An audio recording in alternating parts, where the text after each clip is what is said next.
पंजाब के मुख्यमंत्री भगवंत सिंह मान ने शुक्रवार को सभी जिले के डीसी के साथ चंडीगढ़ के पंजाब भवन में बैठक की है और मुख्यमंत्री भगवंत सिंह मान की डीसी के साथ बैठक में कुछ अहम फैसले लिए गए हैं। पंजाब में अब धान की खरीद के साथ ही लिफ्टिंग को भी यकीनी बनाया जाएगा। मुख्यमंत्री भगवंत सिंह मान ने कहा है कि अनाज की लिफ्टिंग में पारदर्शिता लाने के लिए वाहनों को ऑनलाइन गेट पास जारी किए जाएंगे।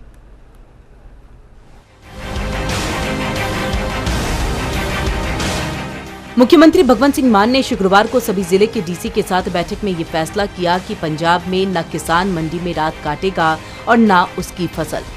बैठक में मुख्यमंत्री मान ने धान खरीद को लेकर के सभी जिले के डीसी को निर्देश दिए कि मंडियों में धान की खरीद के साथ साथ उठान का भी विशेष ध्यान रखा जाए। तो इसी के साथ उन्होंने जिले के डीसी को रोजाना 7 से 8 मंडियों का दौरा कर वहां पर की जा रही सरकारी धान खरीद का जायजा लेने का भी निर्देश दिया है। मुख्यमंत्री मान ने ये भी सुनिश्चित करने को कहा है कि किसान जितना अनाज मंडी में लेकर आते हैं, इसकी खरीद को भी सुनिश्चित करें। मुख्यमंत्री मान ने कहा कि त्योहारों से पहले फसल की खरीद पूरी होगी।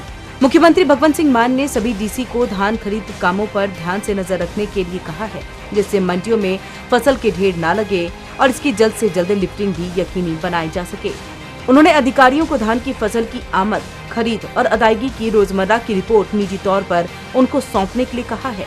उन्होंने कहा कि राज्य सरकार ने ये यकीनी बनाने के लिए पहले ही पुख्ता प्रबंध किए हैं कि किसानों की फसल की लिफ्टिंग मंडियों पे समय पर बिना किसी रुकावट के हो सके।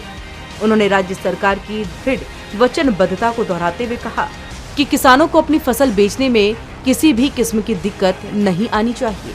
मुख्यमंत्री भगवंत सिंह मान ने कहा कि राज्य के इतिहास में पहली बार लिफ्टिंग पहले दिन से शुरू हो गई है, जो कि अपने आप में एक रिकॉर्ड है। उन्होंने कहा कि समूची प्रक्रिया के डिजिटलाइजेशन के साथ खरीद, लिफ्टिंग और अदायगी एक ही दिन की जाएगी। उन्होंने सभी डीसी को कहा कि किसानों को समय पर अदायगी करने के निर्धारित नियमों की सख्ती के साथ पालना को यकीनी बनाया जाए। मुख्यमंत्री मान ने आगे कहा कि पंजाब मंडी बोर्ड द्वारा 1854 खरीद केंद्र नोटिफाई करके सरकारी खरीद एजेंसियों को अलॉट किए गए हैं। मुख्यमंत्री भगवंत सिंह मान ने कहा कि मंडियों में अनाज लाने वाले किसानों के हितों की रक्षा के लिए बायोमेट्रिक प्रमाणिकता की तकनीक शुरू की गई है। उन्होंने कहा कि अनाज की लिफ्टिंग में पारदर्शिता लाने के लिए वाहनों को ऑनलाइन गेट पास जारी किए जाएंगे। उन्होंने सभी डीसी को ये कहा कि समूचे खरीद कामों के दौरान किसानों को किसी किस्म की परेशानी नहीं आने दी जाएगी।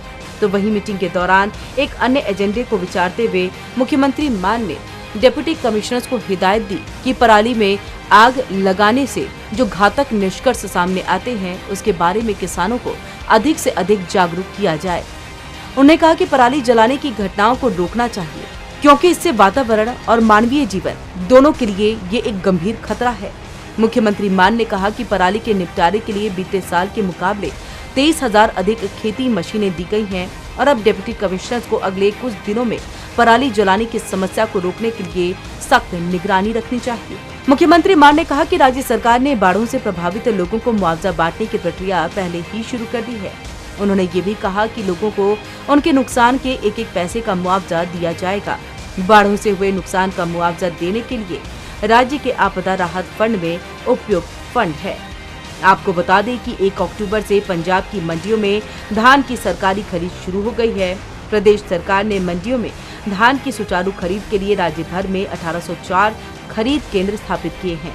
तो वहीं फसल की तुरंत खरीद और उठान के लिए सरकार ने पुख्ता प्रबंध भी किए हैं। इसके अलावा मंडियों में भीड़भाड़ की स्थिति से बचने के लिए 364 अस्थायी मंडियां भी अधिसूचित की गई हैं। Bureau report, MH1 news.